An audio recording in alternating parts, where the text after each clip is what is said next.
Eles é análise processual, né? Eles mandaram uma pauta de reivindicações alegando a questão da alimentação, questão de revistas que estavam sendo feitas abusivamente, mas nada disso foi relatado na ocasião da conversa que nós fizemos, né? Eles estavam, alguns estavam no momento de visitas, né? Com esses a gente teve uma conversa mais rápida, eram os que estavam apaziguados, e os que estavam, a princípio, fazendo essa manifestação, eles estavam dentro dos pavilhões, né? Então, ficaram no pátio, nós conversamos estava eu como juiz, a doutora Eveline representando o Ministério Público e 2 defensores públicos, o doutor Marcos Início e o doutor Evaldo.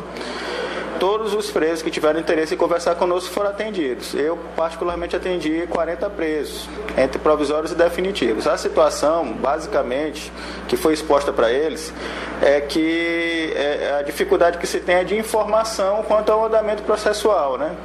Então, o que é necessário é que os familiares tenham contato com os advogados, isso é sempre importante, que o familiar procure o advogado, para que o advogado tenha acesso e faça os pedidos de benefícios. A justiça também vai fazer o seu papel, vai fazer a análise processual, especialmente no caso dos condenados, a atribuição da segunda vara, e das demais, dos outros presos provisórios, que são das outras varas, também vão ser encaminhados a relação desses presos para cada um dos juízes analisar. No caso dos presos da primeira vara, particularmente, a gente identificou apenas 3 casos de análise de concessão de, eventualmente, uma liberdade provisória. Os demais, eles já estão com a audiência marcada ou a audiência já foi realizada, falta apenas algumas diligências, cartas precatórias, para finalizar o processo. Então, em resumo, o que a gente externa para a sociedade? O judiciário está cumprindo seu papel. Alguns presos, eles estão insatisfeitos, mas sem justificativa, porque não tiveram acesso a benefícios por terem cometido alguma falta grave, alguma falta disciplinar. O envolvimento em motim é uma falta grave. A fuga é falta grave, a apreensão de aparelho celular ou de drogas são faltas graves. Então, no momento que o preso comete uma falta grave, o tempo que ele cumpriu é desconsiderado para o cálculo de um novo benefício. Saída para o induto também não volta. Exatamente. Então, a saída tem vários que chegaram 3 dias, uma semana, um mês depois, foram capturados. Então, quer dizer, se ele sai para um benefício e não retorna, ele é considerado como foragido. E por mais que seja uma noite, um dia, é uma falta grave, uma falta disciplinar, e implica na suspensão do benefício que tinha sido concedido e na inviabilidade da concessão de um novo benefício durante certo espaço de tempo. Por quê? Porque ele vai ter que cumprir de novo o tempo suficiente para ter acesso novamente ao benefício. Então, às vezes, o preso ele não compreende isso. Ele pensa que é simplesmente uma falta de interesse do judiciário em dar andamento ao processo, mas, na realidade, o processo dele está sendo analisado regularmente. A gente reafirma isso. É importante ressaltar para a sociedade, o judiciário está fazendo o seu papel. Agora, acima de tudo, a gente tem que reconhecer que falta um pouco por parte do Executivo, especialmente a Secretaria de Administração Penitenciária, em dar melhores condições de trabalho para os agentes penitenciários e, por consequência, melhores condições de salubridade para os próprios presos. A gente tem um complexo penitenciário que, para muitos no Maranhão, é uma referência. Só que quem vai lá, quem conhece a realidade, sabe que tem uma série de deficiências que o Estado deve cumprir. Então, por exemplo, a questão da construção do Centro de Detenção Provisória. Não foi o Estado que cumpriu espontaneamente, não foi uma política pública voluntária do Estado. Foi necessário o Ministério Público ter movido uma ação civil pública, o Judiciário aqui na primeira vara foi proferida uma sentença, essa sentença transitou em julgado e está sendo executado, por isso foi construído o Centro de Detenção Provisória. O próprio presídio de Pedreiras, a reforma que deve ser feita e ainda não foi cumprida, foi também uma determinação judicial. Então, a gente esclarece que o Judiciário está cumprindo seu papel, o Ministério Público está cumprindo sua tarefa, a Defensoria, fazendo um esforço hercúleo para 3 defensores dar assistência a 150 presos. É desproporcional, mas mesmo assim a gente está cumprindo a nossa atividade. Agora, o que é necessário? Que o secretário de Estado de Administração Penitenciária cumpra aquelas diretrizes, tudo que foi traçado na reunião de semana passada. Então, essa reunião também não foi algo espontâneo por parte da Secretaria. Foi necessário o Judiciário, o Ministério Público e a Defensoria ter se unido e convocar essa reunião. Essa reunião foi convocada, inclusive, antes da própria rebelião. Muitos podem pensar, houve a reunião só por causa da rebelião. Não, isso já estava sendo tratado, logicamente, questão de agenda do secretário para vir aqui na cidade. Eu louvo, parabenizo o secretário pela sua disponibilidade de ter vindo, ter comparecido, visitar as dependências e ter se comprometido em cumprir algumas medidas a curto prazo e a médio prazo. Então a gente espera que ele cumpra. Ele tem algumas determinações que foram traçadas na reunião que ainda estão no prazo para cumprimento, e a gente espera que com a inauguração do Centro de Detenção Provisória haja a possibilidade de se separar definitivamente presos provisórios de definitivos, porque essa mistura de presos acaba não sendo interessante para a administração penitenciária e para a própria execução penal. Agora, o que é, acima de tudo, a nossa preocupação aqui, enquanto judiciário e demais poderes, é que esse novo centro de detenção provisória não seja um novo problema, e sim seja uma solução parcial para que a gente possa ter condições de melhorar a execução penal, especialmente quanto ao quantitativo de presos, porque um estabelecimento com capacidade para 100 tem 150, demonstra a sobrecarga, né? Então cabe ao Estado, aí ao Executivo, cumprir o seu papel. Essas duas visitas, a primeira com a presença do secretário e hoje dessa comissão, como é que vocês viram a diferença lá de APAC e presídio? Olha, o método APAC, ele é um método diferenciado que acaba sendo, de certa forma, interessante para que os presos possam ter acesso a um tratamento mais digno, né? Aqui em Pedreiras, a gente está estimulando os presos que têm perfil para que façam adesão e cumpram a sua pena pelo sistema, pelo método APAC. Hoje a APAC ela tem um número menor do que a capacidade. Então, quer dizer, às vezes o preso ele não se adapta à sistemática, que é uma sistemática de disciplina, de rigor, e alguns não se adaptam. E a gente quer estimular isso.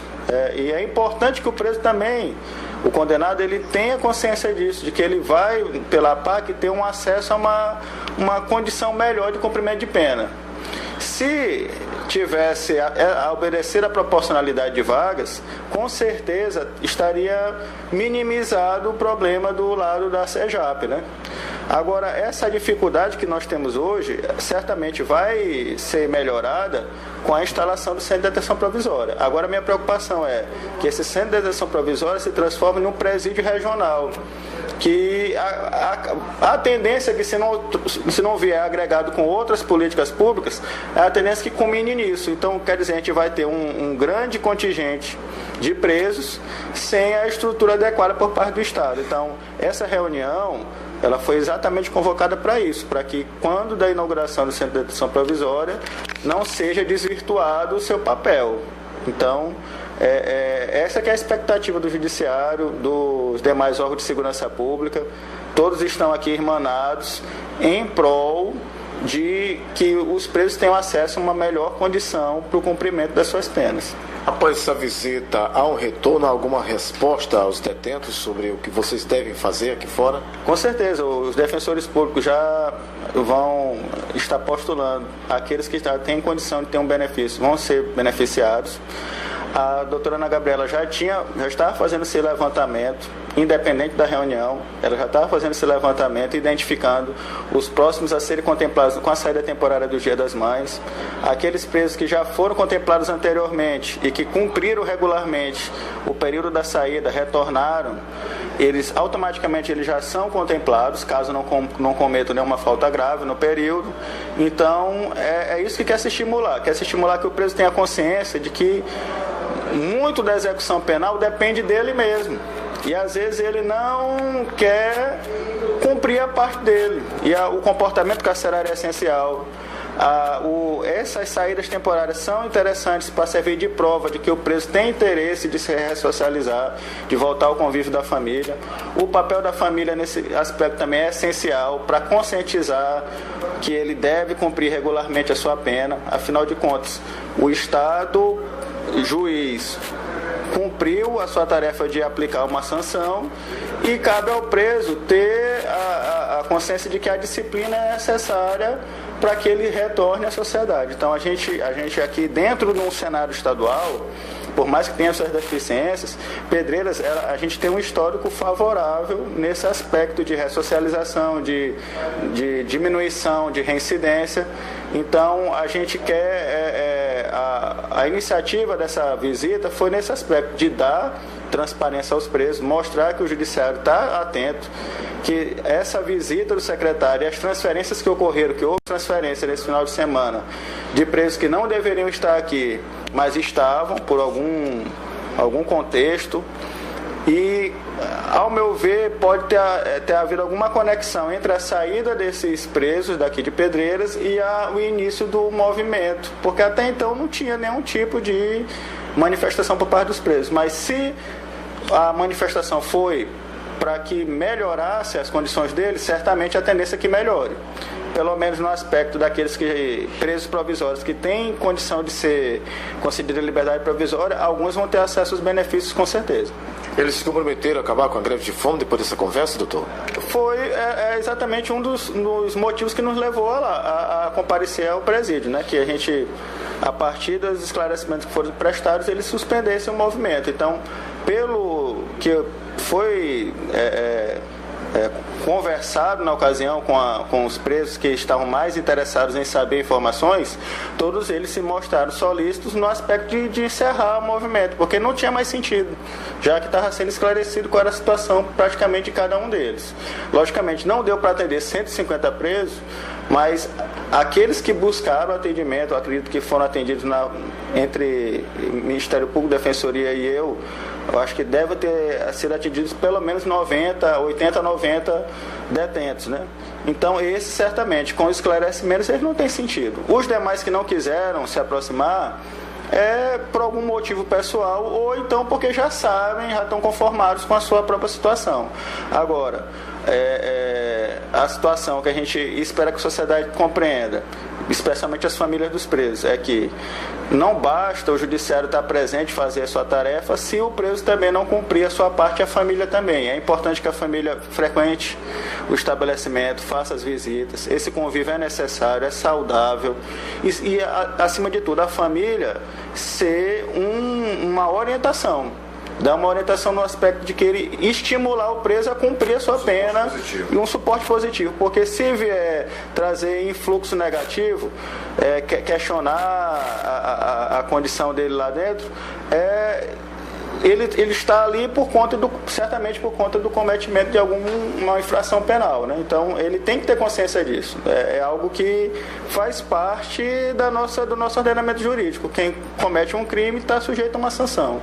Agora, logicamente, essa sanção tem que ser cumprida em melhores condições. É o que nós estamos convocando o Estado. O Estado já foi condenado em 2 processos, inclusive tem um terceiro processo que também foi condenado para fazer a reforma das delegacias. Então, o Ministério Público, o Judiciário e a Defensoria estão cumprindo a sua missão institucional. O Estado do Maranhão está cumprindo a passos lentos, mas nós estamos estimulando eles a acelerarem e viabilizar o quanto antes a melhoria dessas condições.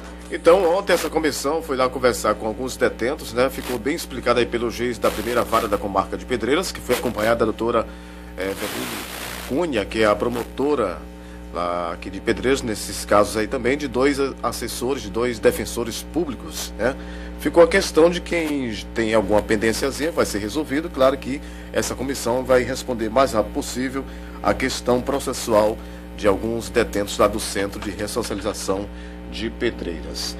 Bom, nós já eu falo aqui o dia que o doutor Marco Adriano, né? Tá aqui já.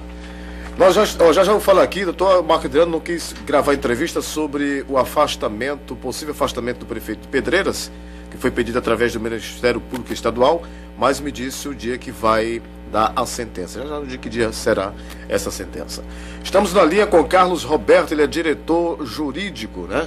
Isso da ONG Le Shalom Machine. Exatamente. Vamos falar aqui sobre essa questão que está acontecendo lá no Castelo. Alô, bom dia. Bom dia, Nobre. Bom dia, Carlos Roberto. Seja bem-vindo ao Tribuna 101. Agradeço aí. Primeiro, parabenizar vocês aí pelo trabalho de vocês. Estava ouvindo via celular. Achei muito bacana a discussão.